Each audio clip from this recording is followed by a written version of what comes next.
Hello friends आज की इस वीडियो में हम लोग 8 सितंबर 2019 में असम हेल्थ डिपार्टमेंट की तरफ से जो रिटन एग्ज़ाम लिया गया था उस रिटन एग्ज़ाम में इंग्लिश सब्जेक्ट में से जो क्वेश्चंस पूछे गए थे उन सारे क्वेश्चंस को देखेंगे।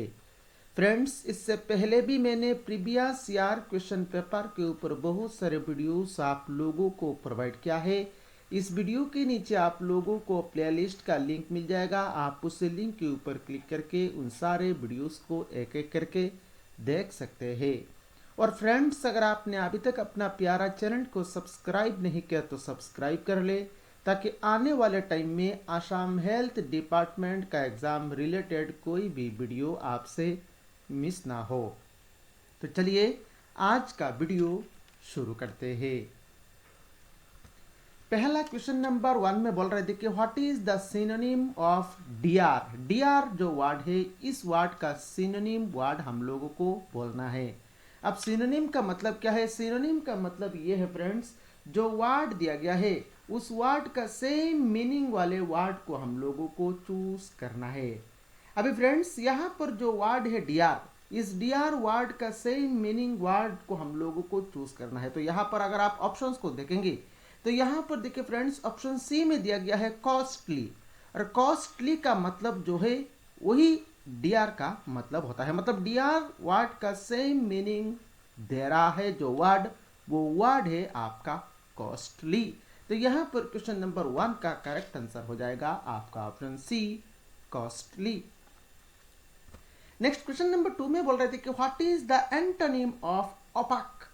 ओपाक जो वर्ड है उस वर्ड का एंटोनिम बोलना है। अब एंटोनिम का मतलब क्या है? एंटोनिम का मतलब ये है फ्रेंड्स, जो वर्ड दिया गया है उस वर्ड का ऑपोजिट मीनिंग देने वाला वर्ड को चूज करना है।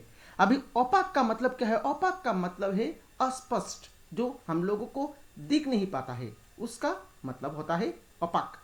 अभी यहाँ पर ओपाक का ऑपोजिट मीनिंग देने वाला वर्ड को चूज करना है। तो यहाँ पर अगर आप ऑप्शंस को देखेंगे तो ऑप्शन सी में दिया गया है ट्रांसपेरेंट। ट्रांसपेरेंट मतलब जो क्लियरली दिख पाता है। तो दैट मीन्स ओपाक का ऑपोजिट मीनिंग दे रहा है जो वर्ड, वो वर्ड है आपका ट्रांसपेरेंट। तो क्वेश्चन नंबर 2 का करेक्ट आंसर हो जाएगा आपका option C, transparent. Next question number 3 में यहां पर बोल रहा है देखिए, fill in the blank with appropriate preposition. यहां पर हम लोगों को एक सेंटेंस दिया गया है और इस सेंटेंस में देखिए एक खाली स्पेस है, एक खाली स्पेस है। इसी स्पेस को हम लोगों को फिल करना है। सेंटेंस में बोल रहा है देखिए, the examination will commence dash Monday. तो यहाँ पर डैश के प्लेस में क्या आएगा ये बोलना है। तो फ्रेंड्स, यहाँ पर क्या आएगा? The examination will commence dash Monday, मतलब एग्जामिनेशन मंडे से शुरू होगा। तो the examination will commence on Monday. तो यहां पर क्वेश्चन नंबर 3 का करेक्ट आंसर हो जाएगा आपका option A, on. Next question number 4 में बोल रहे थे कि what is the bunch of flower called. मतलब बहुत सारे फ्लावर का जो बंच मतलब बहुत सारे फ्लावर का अगर हम लोग एक साथ करें तो उसको क्या कहा जाता है? तो उसको कहा जाता है बुके। तो यहां पर क्वेश्चन नंबर 4 का करेक्ट आंसर हो जाएगा आपका option C, bouquet. Next question number 5 में बोल रहे थे कि what is the young sheep called. Young sheep को क्या कहा जाता है? तो फ्रेंड्स, यंग शीप को कहा जाता है लैम्ब। तो यहां पर क्वेश्चन नंबर 5 का करेक्ट आंसर हो जाएगा आपका option D, lamb. Next question number 6 में बोल रहे थे कि what is the opposite gender of son. Son का ऑपोजिट जेंडर क्या होगा? तो सन का ऑपोजिट जेंडर होगा आपका डॉटर। तो क्वेश्चन नंबर 6 का करेक्ट आंसर हो जाएगा आपका option A, daughter. Next question number 7 में बोल रहे थे कि what is the home of lion called. Lion का जो घर है उसको क्या कहा जाता है? तो होम ऑफ लायन को कहा जाता है डेन। तो क्वेश्चन नंबर 7 का करेक्ट आंसर हो जाएगा आपका option D, den. Next question number 8 में बोल रहे थे कि the study of animal is called. Study of animal को क्या कहा जाता है? तो फ्रेंड्स, स्टडी ऑफ एनिमल को कहा जाता है जूलॉजी। तो क्वेश्चन नंबर 8 का करेक्ट आंसर हो जाएगा आपका option C, zoology. Next question number 9 में बोल रहे थे कि what is the plural of ship. Ship का प्लूरल फॉर्म क्या होगा? तो शिप का प्लूरल फॉर्म शीप ही होता है। तो ऑप्शन बी में दिया गया है देखिए, शिप। तो क्वेश्चन नंबर 9 का करेक्ट आंसर हो जाएगा आपका option B ship. Next question number 10 में बोल रहे थे कि कंप्लीट द इंग्लिश प्रोवर्ब। यहाँ पर हम लोगों को एक इनकम्प्लीट इंग्लिश प्रोवर्ब दिया गया है, इसको कंप्लीट करना है। इसमें बोल रहे थे कि hope for the best but prepare for the देश। तो यहाँ पर इस खाली स्पेस में क्या आएगा, ये हम लोगों को चूज करना है। तो friends, hope for the best but prepare for the worst. तो क्वेश्चन नंबर 10 का यहाँ पर देखिए सी में वर्स्ट दिया गया है, तो 10 का करेक्ट आंसर हो जाएगा आपका option C worst. Next question number 11 में बोल रहे थे कि which one of the following is collective noun for lions. Lions का कलेक्टिव नाउन को क्या कहा जाता है। तो फ्रेंड्स, लायंस का कलेक्टिव नाउन को कहा जाता है आपका प्राइड।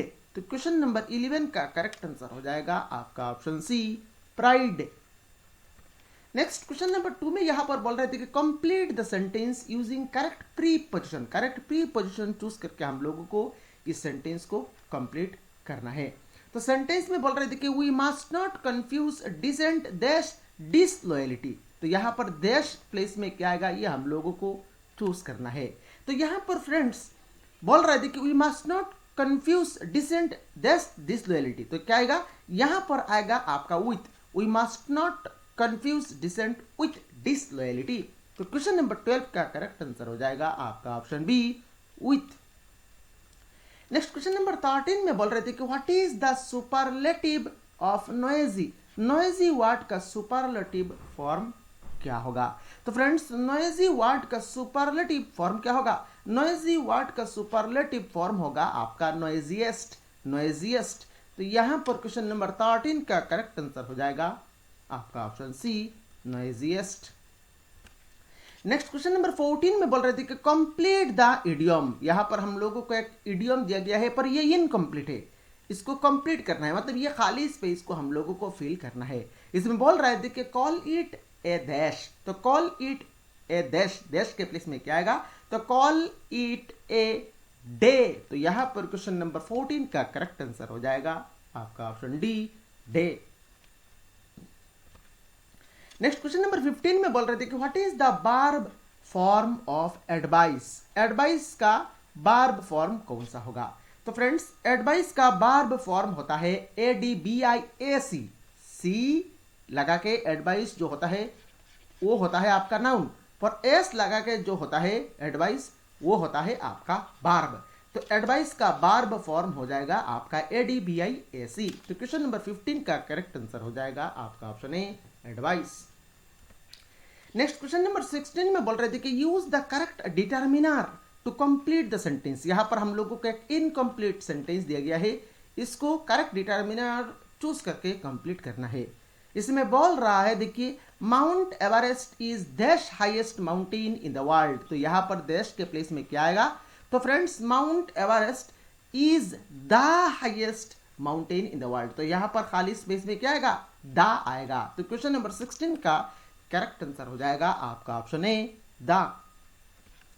नेक्स्ट क्वेश्चन नंबर 17 में बोल रहे थे कि use the correct word to complete the sentence. यहां पर हम लोगों को एक इनकम्प्लीट सेंटेंस दिया गया है, इसको कंप्लीट करना है। तो सेंटेंस में बोल रहे थे कि we can not dash your offer, मतलब हम लोग तुम लोगों का ऑफर को एक्सेप्ट नहीं कर पाएंगे, ऑफर को एक्सेप्ट नहीं करेंगे। तो यहां पर एक्सेप्ट का करेक्ट स्पेलिंग चूज करना है। करेक्ट स्पेलिंग यहां पर चूज करके खाली स्पेस को भरना पड़ेगा। तो एक्सेप्ट का करेक्ट स्पेलिंग होगा आपका ACCEPT, मतलब हम लोग तुम लोगों का ऑफर एक्सेप्ट नहीं करेंगे। तो एक्सेप्ट का करेक्ट स्पेलिंग होगा आपका ऑप्शन बी। तो क्वेश्चन नंबर 17 का करेक्ट आंसर हो जाएगा आपका option B. Next question number 18 में बोल रहे थे कि what is the superlative of many. Many का सुपरलेटिव फॉर्म हम लोगों को चूज करना है। तो फ्रेंड्स, मेनी का सुपरलेटिव फॉर्म होगा आपका मोस्ट। तो क्वेश्चन नंबर 18 का करेक्ट आंसर हो जाएगा आपका option B most. Next question number 19 में बोल रहे थे कि what is the past tense of lie. Lie का पास्ट टेंस क्या होगा। तो लाई जो वर्ड है, इस वर्ड का पास्ट टेंस यहां पर हम लोगों को बताना है। तो लाई जो वर्ड है, इस वर्ड का पास्ट टेंस होगा आपका ले। तो क्वेश्चन नंबर 19 का करेक्ट आंसर हो जाएगा आपका ऑप्शन ए ले। नेक्स्ट क्वेश्चन नंबर 20 में बोल रहे थे कि what is the adverb of cool. Cool word का एडवर्ब फॉर्म हम लोगों को चूज करना है। तो फ्रेंड्स कूल वर्ड का एडवर्ब फॉर्म हो जाएगा आपका कूली। तो क्वेश्चन नंबर 20 का करेक्ट आंसर हो जाएगा आपका ऑप्शन सी, कूली। तो फ्रेंड्स आज का वीडियो में इतना ही। आज का वीडियो कैसा लगा नीचे कमेंट बॉक्स में कमेंट करके बताना है। और अगर आपने चैनल को अभी तक सब्सक्राइब नहीं किया तो प्लीज सब्सक्राइब कर ले। वीडियो को लाइक नहीं किया तो वीडियो को लाइक कर ले। वीडियो को अपने सारे फ्रेंड्स के साथ शेयर करना ना भूले। Thank you friends for watching this video.